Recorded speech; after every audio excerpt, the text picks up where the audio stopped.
Bonjour à tous.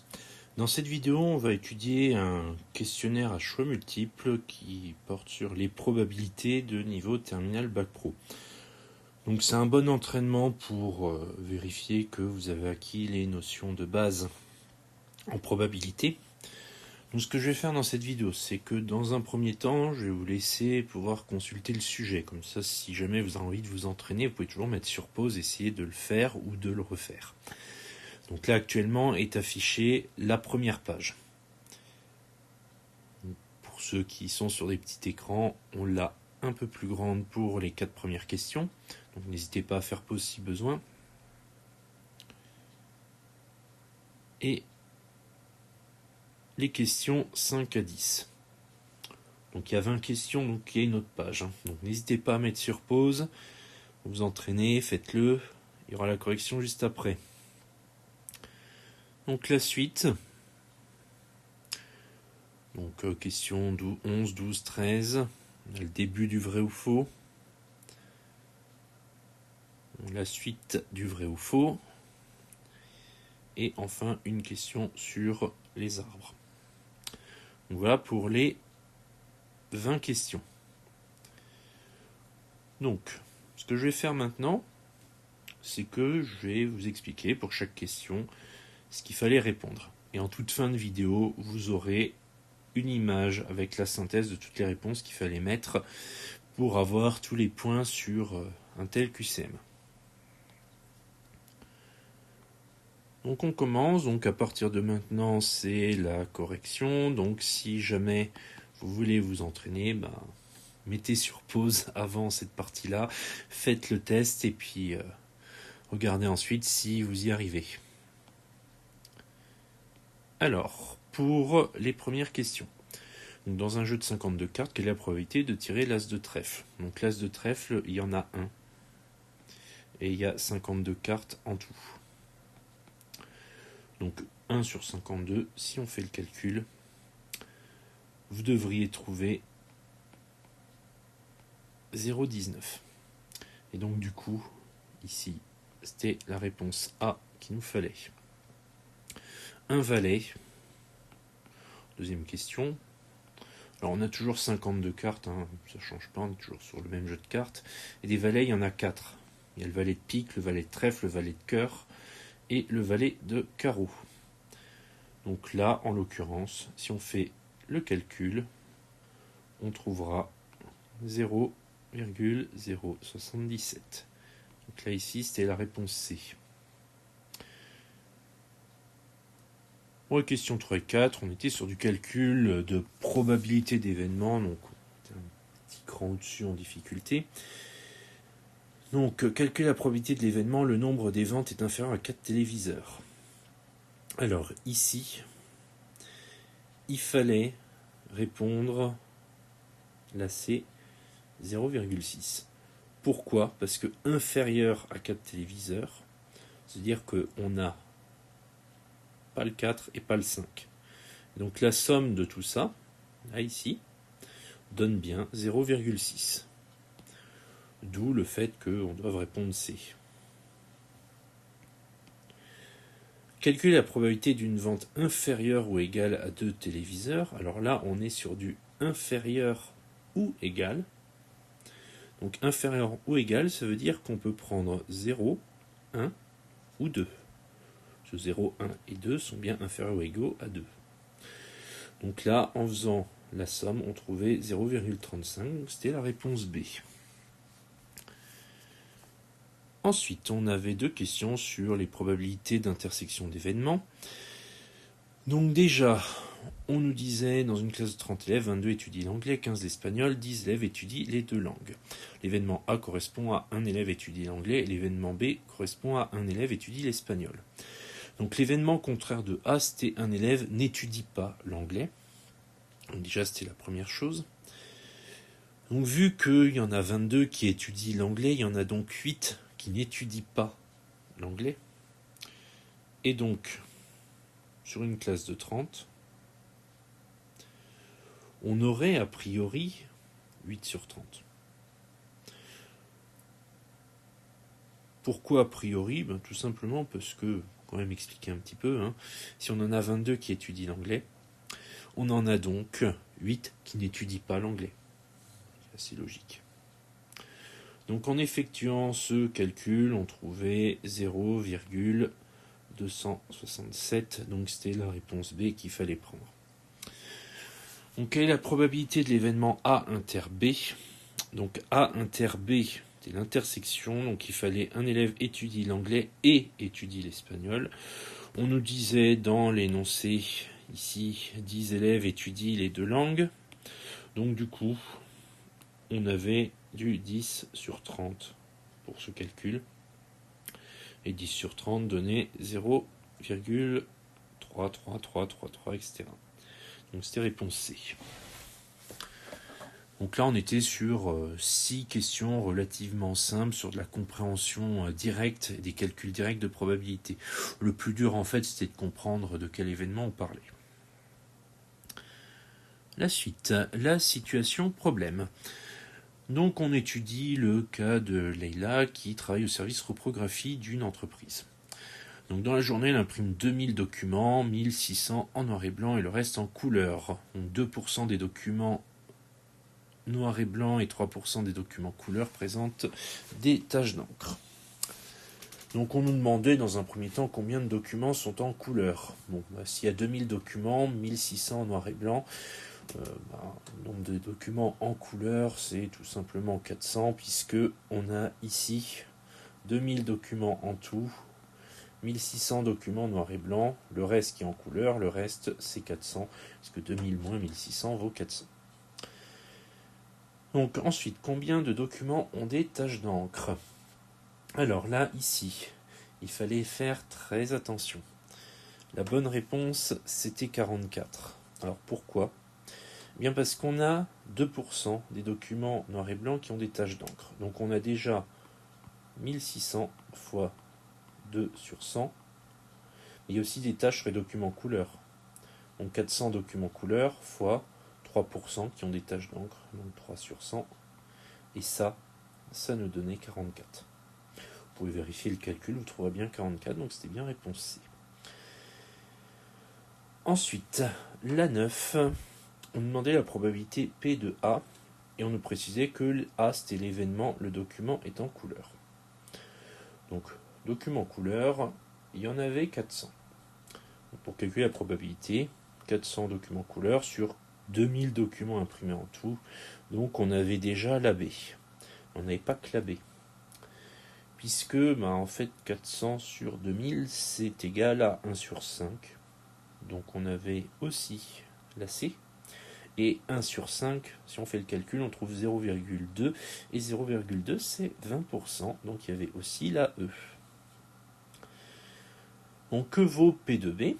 Alors là, on me disait B est l'événement, le document est sans défaut. Donc, document sans défaut, il y en avait 1956. Alors pourquoi? Tout simplement parce que 2000 moins 44 qu'on avait trouvé en question 8, ça nous donne du 1956. Mais pour autant, ce 1956 n'est pas la réponse, puisqu'on nous demande la probabilité. Et la probabilité, c'est donc 1956 divisé par 2000. Et ça, si on fait le calcul, on trouve 0,978. Donc on avait la réponse A. Mais on n'avait pas que celle-là. On a aussi la réponse C, puisque 0,978 c'est égal à 97,8%. On continue avec la deuxième page du QCM et les questions suivantes. Donc quelle phrase désigne le mieux l'événement A inter B? Donc c'est une intersection. Là pour le coup on ne s'embête pas. On prend l'événement A. L'événement A, je rappelle que c'est le document est en couleur. B, c'est le document est sans défaut. Donc A inter B, c'est le document est en couleur et le document n'a pas de défaut. Donc c'était la réponse D. Quelle phrase désigne le mieux l'événement A union B? Là, ce coup-ci, il fallait mettre ou entre les deux. Et donc, du coup, c'était la réponse A. Donc je rappelle que quand on a le signe intersection, donc le U inversé, là, ce qu'on appelle le pont parfois, donc son vrai nom c'est intersection pour ce U à l'envers, U inversé comme vous voulez. Donc quand on a une intersection, quand on l'exprime en français, on l'exprime avec et. Quand on a l'union, donc là du coup le U à l'endroit, on a le OU. Donc bien faire attention, la distinction entre les deux. Après, il n'y a pas de piège là-dessus, hein. On prend l'intitulé de l'événement A ou l'intitulé de l'événement B, ça marche. Pour l'intersection, c'est l'intitulé de l'événement A et l'intitulé de l'événement B. Aussi, il n'y a pas de raison de se tromper. Donc on continue, question 13, quelle est la probabilité P de A inter B? Donc en fait, c'est la probabilité que le document soit en couleur et n'a pas de défaut. Donc on avait 400 documents en couleur. Ça, c'est un fait. On avait 3% de documents en couleur qui avaient un défaut. Ça aussi, c'est un fait. Quand on prend tout ça en compte et qu'on calcule P de A inter B, on devait trouver, en définitive, 19,56%. Alors comment on fait? Tout simplement, il va falloir diviser le nombre de documents sans défaut en couleur sur le nombre de documents en tout. Donc le nombre de documents en tout, on le connaît, c'est 2000. Par contre, ce qu'on met au-dessus, on ne le connaît pas encore. Donc, ce qu'on met au-dessus, c'est tout simplement 400, le nombre de documents couleur, moins 400 fois 3 sur 100, c'est-à-dire le nombre de documents avec défaut. Donc ça va nous donner tout simplement du 400 moins 12. Parce que 3% de 400, c'est 12. Donc 400 moins 12, ça donne 388. Donc 388 sur 2000. Et ça nous donnera 0,1956. Et ça, c'est bien 19,56%. Donc voilà pour cette situation problème. Donc ce qui peut nous permettre de continuer le QCM et d'enchaîner sur le vrai ou faux. Alors le vrai ou faux, on en est ici. Une probabilité est toujours comprise entre 0 et 1. Donc ça c'est vrai, donc c'était réponse A. Alors pourquoi c'est vrai? Tout simplement parce que c'est une définition de la probabilité, c'est toujours un nombre compris entre 0 et 1. C'est comme ça. La somme des probabilités de toutes les issues possibles vaut 1. Donc là encore, c'était vrai, c'est une propriété qui est à connaître sur les probabilités. Si on prend toutes les possibilités, forcément, il y en a une qui va se réaliser. Donc si on les prend toutes, on est sûr que ça va fonctionner. Donc c'est un événement certain de prendre toutes les issues possibles, d'où la probabilité de 1. Pour la 16, être chez soi, est l'événement contraire de être au lycée. Ça, clairement, c'est faux. Parce que on peut ne pas être chez soi, mais ne pas être pour autant dans un lycée.